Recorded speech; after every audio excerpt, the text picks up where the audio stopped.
270 deaths, 5 seasons, 1 chemistry teacher. This is every single death in Breaking Bad. In order, explained. Let's go. Season 1, 2 deaths, Emilio Koyama, Episode 1. Walt's very first kill, and he doesn't even pull a trigger. Walt traps Emilio in an RV and floods it with phosphine gas. A chemistry teacher's first lesson: don't underestimate the nerdy guy. Death number 2, Crazy 8. Walt keeps Crazy 8 chained in Jesse's basement for days, brings him food, even makes him a sandwich. Then he finds a piece of broken plate hidden in Crazy 8's hand. He strangles him with a bike lock, and Walt is never the same after this one. Season 2, 176 deaths. Death number 3, No Doze. Just remember who you're working for. Tuco beats his own guy to death with his bare hands, just for speaking out of turn in front of Walt and Jesse. A preview of what Tuco really is. Death number 4, Gonzo. A car shifts and crushes his arm. He bleeds out alone in a junkyard, and nobody notices for days. Death number 5, Tuco Salamanca. One of the most intense characters in the show, gone by episode 2 of season 2. Hank tracks him down and puts a bullet in his forehead. Death number 6, Convenience Store Clark, stabbed by Spooge during an ATM robbery. Death number 7, Spooge. He called his wife a skank one too many times. She dropped an ATM on his head. That's it. That's the whole story. Death number 8, Tortuga, DEA informant. The cartel found out. They cut off his head and put it on a tortoise. Then they put a bomb inside the tortoise. Classic cartel. Death number 9, Unnamed Federale. One of the agents walks up to the tortoise. The bomb goes off. He never saw it coming. Death number 10, Combo. Jesse's childhood friend, dealing on the wrong corner, shot multiple times by a kid, a literal child, on orders from rival dealers. This scene breaks Jesse in half. Death number 11, Jane Margolis. Walt watches Jane choke on her own vomit and does nothing. He could have saved her. He chose not to. Jesse never finds out, and that's the real tragedy. Deaths number 12 to 178, 167 plane crash victims. Jane's father, Donald Margolis, is so destroyed by grief that he causes a mid-air collision while working as an air traffic controller. 167 people die. This is the show's whole point. Season 3, 27 deaths. Deaths number 179 to 188, 9 passengers plus olive oil. The cousins cross the border into the US and leave no witnesses. A truck full of migrants is set on fire. Death number 189, Coyote driver, shot in the back while running. Death number 190, Mrs. Pikatiwa. The cousins needed a house to wait in. She was already in it. Death number 191, Deputy Bobby Key, came to investigate. Got an axe in the back. Death number 192, Preppy Shopper, shot twice during the cousins' attack on Hank. Death number 193, Marco Salamanca. One leg destroyed, a hollow point bullet on the ground. He picks it up, loads it, and shoots Marco in the head. Death number 194, Lionel Salamanca survives Hank's attack, wakes up in the hospital with no legs. Mike walks in and poisons him before he can say a word.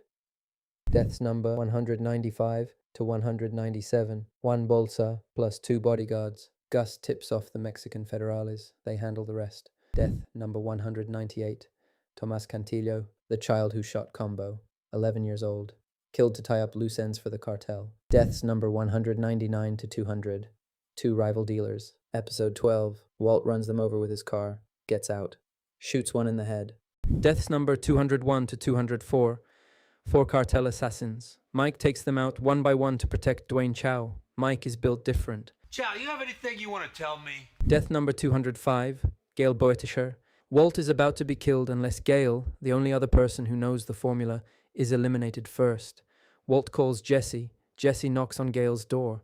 Gail opens it, confused. Jesse pulls the trigger, one of the most haunting endings in TV history. Season 4, 27 deaths. Death number 206, Victor. Gus walks into the super lab, picks up a box cutter, and slits Victor's throat. This scene alone tells you everything about who Gustavo Fring really is. Death number 207, Los Pollos driver, cartel hit on a delivery truck. Deaths number 208 to 209, 2 cartel assassins. Mike was in the truck. Big mistake. Death number 210, Los Pollos driver number 2, another truck, another attack.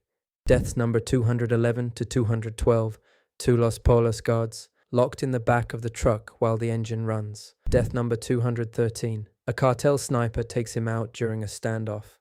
Deaths number 214 to 224, Don Eladio's men. Gus walks into the cartel's compound like he owns the place. He's been planning this for 20 years. He poisons the tequila. 11 cartel bosses drink it. Salud. Salud. They all die by the pool. Death number 225, Gaff, episode 10. Mike garrotes him with a wire so he can't interfere with Gus's escape. Death number 226, Don Eladio Fuente, episode 10. The man who murdered Gus's partner Max decades ago.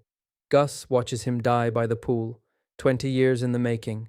Death number 227, Joaquin Salamanca, episode 10. Last of the Salamanca line. Jesse shoots him to get Gus and Mike out alive. Death number 228, Hector Salamanca, episode 13. Can't speak, can't move, just rings a bell. Walt convinces him to strap a pipe bomb to his wheelchair. Death number 229. He was standing next to Hector. That was the last decision he ever made. Death number 230. Gustavo Fring, episode 13. He walks out of the room, straightens his tie, falls over dead. The greatest villain exit in television history. Deaths number 231 to 232. 2 Superlab guards. Episode 13. Walt shoots them to get Jesse out. The Superlab burns behind them as they leave. Season 5A, 15 deaths. Death number 233, Peter Schuler. Episode 2, a Madrigal executive connected to Gus. He electrocutes himself in a fast food bathroom rather than face questioning. Death number 234, Dwayne Chow. Episode 2, shot in the head. Lydia is cutting every thread that leads back to Gus. Death number 235, Chris Mara. Episode 2, he came to kill Mike. Mike killed him first. Death number 236, Drew Sharp. Episode 5, the most gut-wrenching death in the series. A kid on a dirt bike witnesses the train robbery. Before Walt or Jesse can react, Todd shoots him. No! No! No! Nothing is ever the same after this moment. Death number 237, Mike Ehrmantraut. Episode 7. Walt shoots Mike over a list of names, then realizes mid-sentence he didn't even need them. Mike stumbles to a riverbank and sits down in the grass. Shut the fuck up. Let me die in peace. Deaths number 238 to 248. Prison Murders. Episode 8. Walt contracts Jack Welker's gang to kill 10 men across 3 different prisons in under 2 minutes. Season 5B, 23 deaths. Deaths number 249 to 258. Declan's crew. Go. Episode 10. Lydia brings Jack's gang to Declan's operation. She hides in a hole while everyone gets shot. Then she walks out and asks them to cover the bodies so she doesn't have to look at them. Death number 259, Stephen Gomez. Episode 14, Hank's partner. Outgunned in the desert, dies fighting. Death number 260, Hank Schrader. Episode 14. The moment the whole show builds toward, Jack shoots him in the head. Walt collapses. What you gonna do? Death number 261, Andrea Cantillo. Episode 15. Jesse tries to escape. As punishment, Todd knocks on Andrea's door and shoots her on the porch while Jesse watches from the car. Just so you know, this isn't personal. Number 262 to 267, Jack's Gang. Episode 16. Walt builds a remote-controlled M60 in the trunk of his car. He walks into Jack's compound, presses a button. 6 men are gone in seconds. Death number 268, Todd Alquist. Episode 16. Jesse gets his hands free in the chaos. He wraps his chains around Todd's neck and doesn't let go. Death number 269, Jack Welker, episode 16. Wounded, but still talking. Walt shoots him mid-sentence. You wanna know where it is? You pull that trigger, you never. Death number 270, Walter White, episode 16. A ricochet from his own machine gun.